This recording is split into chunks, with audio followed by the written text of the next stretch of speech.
dire.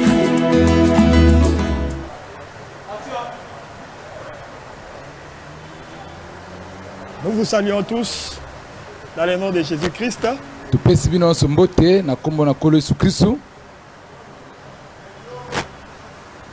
Que la grâce et la paix du Seigneur soient avec vous. Vous tous que nous suivez dans vos maisons.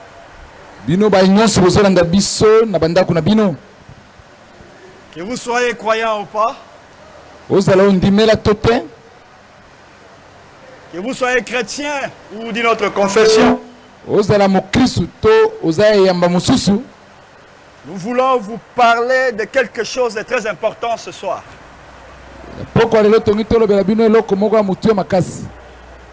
Mais avant de commencer, nous voulons d'abord remercier le Seigneur Jésus-Christ, le grand Dieu du ciel,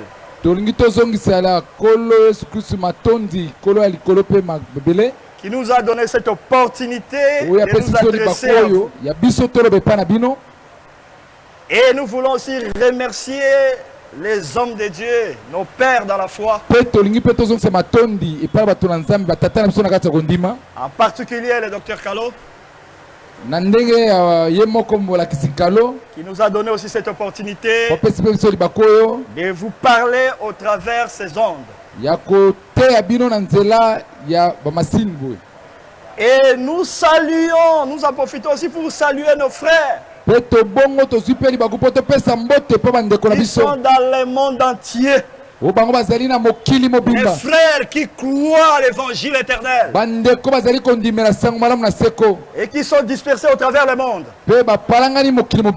Et nous saluons aussi en particulier aux saints qui sont à Kisangani, la portion de terre que Dieu nous a donnée pour travailler. Que le Seigneur vous garde et vous protège dans ce temps difficile. Et je sais que beaucoup de gens ont peur. Ils ont peur à cause de cette épidémie. Ils ont peur de mourir. Ils ont peur d'être détruits. Ils ont peur de disparaître. Mais je vais vous dire, ce soir, bien-aimé, ça, ce n'est pas la seule maladie qui tue. Le sida aussi tue. La malaria aussi. Le cancer tue. Et tant d'autres maladies. Ça tue aussi.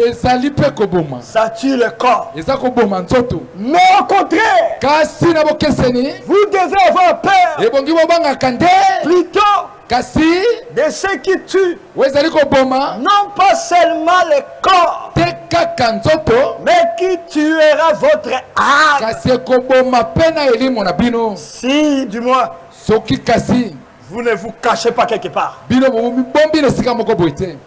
Frère bien-aimé, je voudrais aujourd'hui essayer de parler d'un sujet que d'autres personnes connaissent, surtout ceux qui croient à l'évangile éternel. Parce que frère, ce que nous sommes en train de vivre sur la terre n'est que les prémices de ce qui arrivera à la suite des temps. Ce qui arrive maintenant, frère, ce n'est que le commencement des douleurs qui frappera la terre.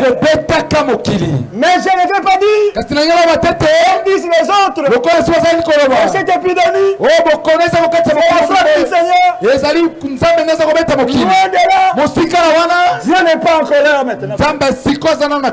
C'est temps ici, oh, il est un doux agneau qui a une parole douce. Et il arrivera un temps où il changera de forme. Il quittera la forme de l'agneau qu'il a maintenant. Il va prendre la forme du crocodile et un cœur dur, un cœur sans miséricorde. Et faisant jaillir de sa bouche.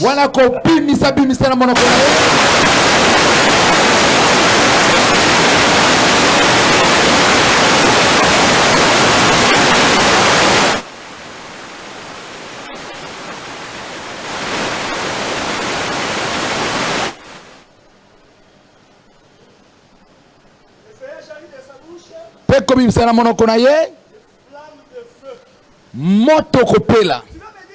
Okolanga ndeko. Wapi nde utima kamo nyonso. Je suis dans le livre de Job. Nazali na kati na buku na Yobo. Là où le Seigneur est en train d'expliquer le crocodile. Et papi kola zali kolimbola ngando. Oui, parce que c'est lui qui était le créateur. Iyo po nezaki mokeli. Mais le crocodile dont parle le Seigneur dans Job. Ngando kola zali kola na kati na mokanda na Yob. N'est pas celui que tu vas retrouver dans le fleuve. Pourquoi?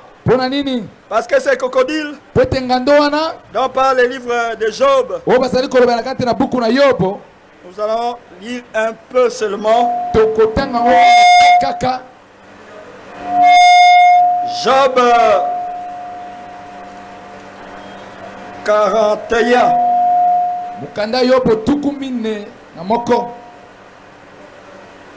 Je peux même commencer au verset 20.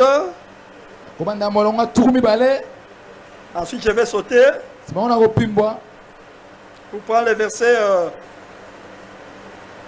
3 jusqu'au verset 10.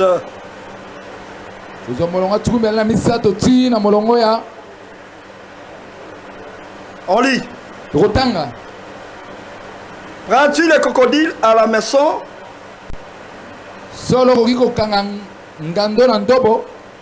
Saisiras-tu sa langue avec une corde?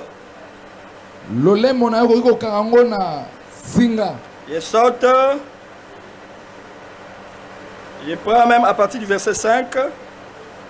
Qui ouvrira les portes de sa gueule?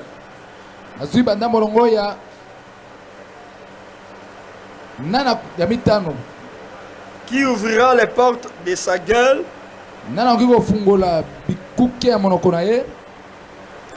Autour de ses dents habite la terreur. Je saute pour gagner du temps. Son souffle allume le charbon.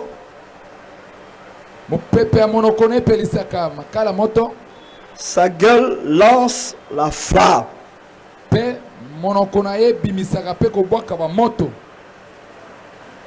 Mais les crocodiles naturels que nous trouvons dans les fleuves, aucun d'eux fait jaillir des flammes de feu de sa bouche. Pour dire ceci, frère, quand Dieu parlait du crocodile dans Job chapitre 40 et de Job 41, il parlait de lui-même. Parce que dans Romains 2, il dit ceci: la création tout entière révèle la divinité et la grandeur de Dieu. Donc quand le Seigneur est en train d'expliquer les crocodiles, remarquez, c'est le dernier animal que Dieu explique avant de relever Job. Parce que quand Job était frappé par la maladie, il voyait déjà sa mort arriver. Alors que c'était un temps que le Seigneur lui a fait passer dans l'épreuve. Mais quand le Seigneur est venu maintenant pour le relever de l'épreuve, comme c'est par la parole que Dieu fait tout, il a commencé d'abord par lui expliquer les profondeurs de la création. Et après lui avoir expliqué ces choses, c'est enfin qu'il a relevé de sa chute et il a béni. Mais je voulais dire ceci, frère. Quand le Seigneur lui a parlé du crocodile, et de la flamme de feu qui sort de sa bouche. Il annonçait déjà comment est-ce qu'il frappera la terre de différents fléaux. Mais ces différents fléaux sont décrits dans le livre d'Apocalypse chapitre 8 et dans le livre d'Apocalypse chapitre 16. Donc quand tu prends le livre d'Apocalypse chapitre 8, chapitre 9, chapitre 10, on parle de différents fléaux que le Seigneur va faire tomber, va frapper la terre. Mais à ce moment où nous sommes aujourd'hui, Dieu n'est pas en colère. Pourquoi nous lisons cela? Parce que Paul dit ceci. Il est assis à la droite de Dieu et il intercède pour nous. Ce temps ici, c'est le temps de l'intercession de Christ. C'est le temps de la grâce où Dieu est miséricordieux. Là, la colère riche en monte. Mais après ce temps ici, Dieu changera de costume. Il prendra la forme maintenant du lion. Et il va rougir. Et quand il rougira, le monde sera dans l'épouvante. Mais avant de faire cette chose-là, qu'est-ce qui va se passer? Il y aura un déplacement d'un peuple. C'est ce que Ésaïe dit d'une autre manière. Dans Ésaïe chapitre 26, nous allons lire cela. Nous sommes dans le livre du prophète Ésaïe. Chapitre 26, verset 20. Va mon peuple, entre dans ta chambre et ferme la porte derrière toi. Cache-toi pour quelques instants jusqu'à ce que la colère soit passée. Car voici, l'Éternel sort de sa demeure pour punir les crimes des habitants de la terre. Et la terre mettra les sangs nus. Et elle ne couvrira plus le meurtre. Donc quand le Seigneur voudra sortir pour punir les crimes de la terre, écoutez-moi bien, frère. Quand le Seigneur voudra sortir pour punir les crimes de la terre, qu'est-ce qui doit se passer avant? L'Écriture dit, il va dire à son peuple, va, mon peuple, entre dans la chambre. Donc il va prendre son peuple et le faire entrer dans la chambre. C'est ce qu'il a donné comme image du temps de Rahab. Avant que le Seigneur vienne détruire Jéricho, il a dit à son peuple, Rahab, entre dans la chambre. Et Rahab, avec toute sa famille, sont entrés dans la chambre. Quand Josué est venu avec l'épée pour détruire Jéricho, Rahab n'était pas dehors. Il était dans la chambre. Donc cette colère que Josué a exercée sur la ville de Jéricho n'a pas atteint Rahab. Elle était cachée. C'est-à-dire, ceux qui disent que ce qui se passe actuellement, c'est la colère des Dieu, ne connaissent pas les Écritures. Dieu, avant de se mettre en colère et de frapper, il va dire à son peuple de se rentrer dans la chambre. C'est ce que Paul explique, mais dit d'une autre manière. Paul dit ceci. Dans 1 Thessaloniciens chapitre 4. 1 Thessaloniciens, chapitre 4. Nous pouvons lire ceci. Nous pouvons lire même à partir du 15e verset pour gagner le temps jusqu'au verset 18.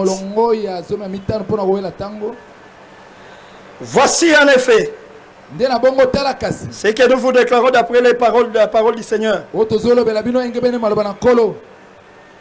Nous les vivants restés pour l'avènement du Seigneur. Nous pouvons même, on commence au verset 13e pour votre compréhension, meilleure compréhension.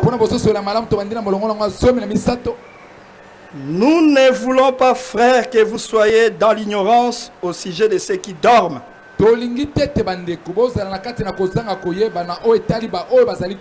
C'est-à-dire ceux qui sont déjà morts en Christ.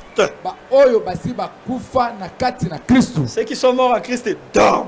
Mais ceux qui sont morts en dehors de Christ, ils sont réellement morts. Pourquoi nous disons qu'ils dorment? Vous allez le comprendre. Continuons d'abord la lecture. Afin que vous ne vous affligez pas comme les autres qui n'ont point d'espérance.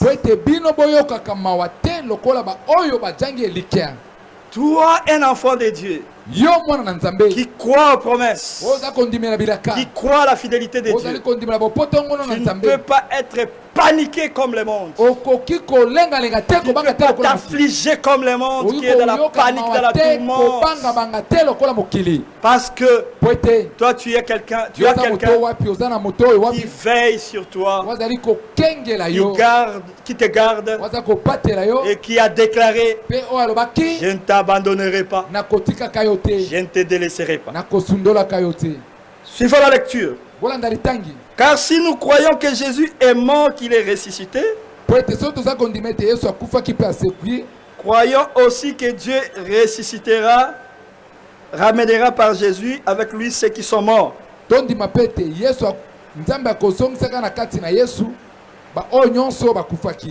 Voici en effet ce que nous vous déclarons d'après la parole du Seigneur. Suivez maintenant attentivement. Toi qui me suis à la maison, écoutez ce que déclare l'Écriture. Voici en effet ce que nous vous déclarons d'après la parole du Seigneur. Nous les vivants restés pour l'avènement du Seigneur, nous ne dévancerons pas ceux qui sont morts. Car le Seigneur lui-même a un signal donné, à la fois d'un archange, au son de la trompette de Dieu, descendra du ciel, et les morts en Christ ressusciteront premièrement.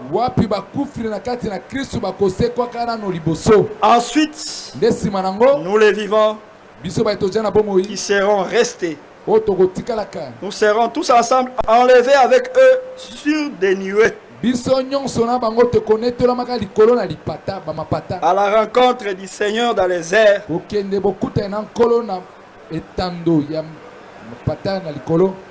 Et ainsi nous serons toujours avec le Seigneur. Consolez-vous donc les uns les autres par ces paroles. Toi qui as peur, toi qui te poses trop de questions, quand est-ce que cette histoire prendra fin? Comment sera mon avenir? Qu'est-ce qui va arriver sur la terre? Tu es vraiment troublé? Je te dis, console-toi par ces paroles. Quelles paroles? Les paroles qui annoncent notre déplacement de la terre vers le ciel, à la rencontre du Seigneur. C'est ça la chose la plus importante.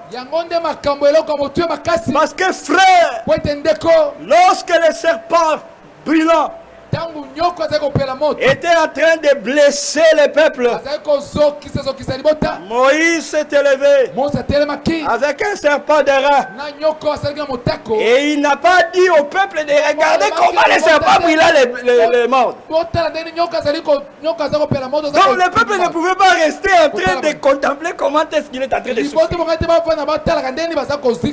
Mais au contraire, il devait relever la tête et regarder comment le Seigneur a disposé pour eux la voie de sortie. C'est-à-dire la délivrance et la guérison de la mort.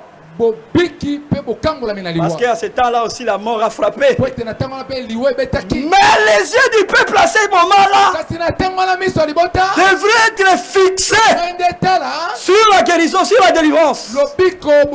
Voilà pourquoi je vous invite à avoir les yeux fixés sur l'accomplissement de la promesse qui consiste à notre déplacement vers le ciel. Parce que c'est le seul signe qui doit arriver premièrement avant que Dieu se mette à frapper la terre. Voilà pourquoi tu verras dans l'ancienne alliance que Paul appelle l'ombre de bien-aimé. Dans le livre de Hébreux chapitre 10, dans le livre de Colossiens chapitre 2, il appelle l'ombre de bien à venir. Avant que le Seigneur vienne frapper la terre par les déluges, il y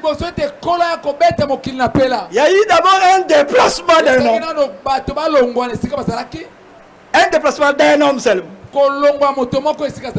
Enoch, il quitta la terre et il alla vers le ciel. C'est alors, après cela, que le Seigneur est venu frapper la terre. Voilà pourquoi je vais attirer ton attention sur cet événement afin que ton regard soit fixé sur l'avènement du Seigneur. C'est-à-dire la venue du Seigneur pour nous prendre ce que nous appelons enlèvement. Le Seigneur a commencé déjà à parler de cette chose-là depuis l'ancienne alliance. Ce déplacement de la terre vers le ciel. Remarquez ceci, frère. Je suis dans Genèse chapitre 1. Le deuxième jour de la création. Parce que il y a la création telle qu'elle est étalée dans Genèse chapitre 1.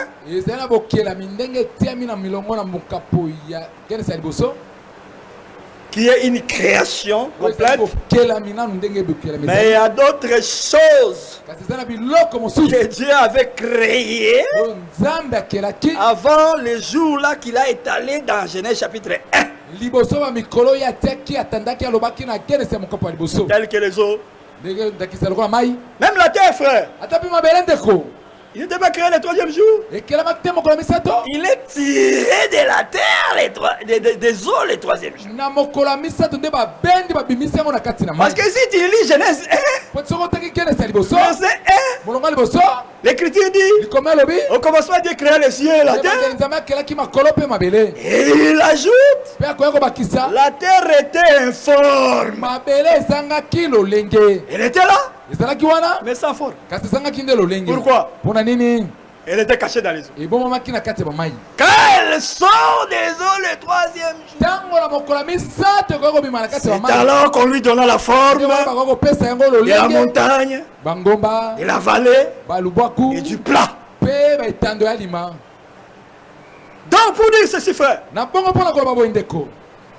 Genèse 1, on nous donne la manière où Dieu a disposé les choses. Mais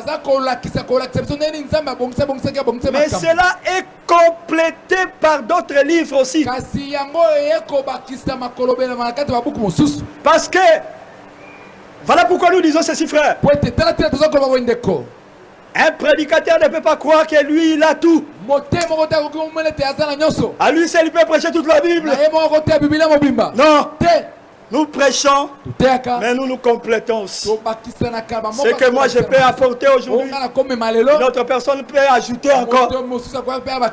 Et une autre aussi apporte aussi une autre pied. Nous sommes dans la création. Vous avez remarqué ceci, frère. Le deuxième jour, Dieu a séparé les eaux. Et il a pris une portion des eaux, il a amené en haut. Oh, les eaux.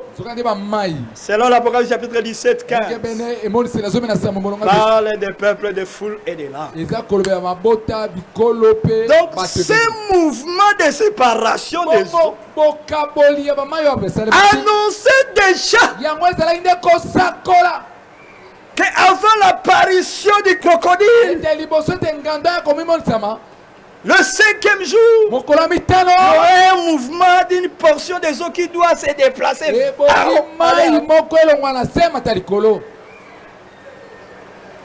Cela a été une image de l'enlèvement. L'ombre n'est pas l'exacte représentation des choses. Il a répété encore. Cette fois-là, au 5e jour. Mais dans le 5e jour,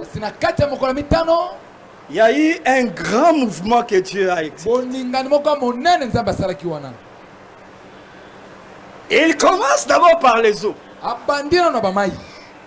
Il dit aux eaux. Parce qu'il est celui qui dit la chose arrive. Tout ce qu'il a dit pour ta vie, ça arrivera, frère. Quel que soit le temps difficile que tu peux vivre, mais tu dois croire aux promesses de Dieu. Tu dois croire à ce qui t'avait annoncé par la parole du Seigneur. Que ce soit par les visions, par les songes ou par la prédication. Que ce que Dieu a promis pour toi, tu vas expérimenter cela. Et personne ne saura t'empêcher de vivre la promesse de Dieu, de vivre l'accomplissement de tout son dessein merveilleux. Car il a un plan merveilleux pour chacun de nous. Le 5e jour de la création, il commence d'abord par parler aux eaux. Que les eaux produisent le poisson et les animaux de la mer. Poisson, apparaît. Les gros poissons, Dieu crée les gros poissons. Après, il s'adresse à la terre. Parce que c'est le jour où Dieu s'est adressé aux eaux et à la terre. Il a dit ceci. Qu'il y ait des oiseaux qui volent de la terre vers le ciel. Alléluia. Oh, alléluia. C'était un jour merveilleux. Malgré que ce jour-là, les coqs ne s'est pas envolé, frère. Il est apparu un animal ailé. Un oiseau. Il était un oiseau. Avec des ailes, mais il n'est pas monté.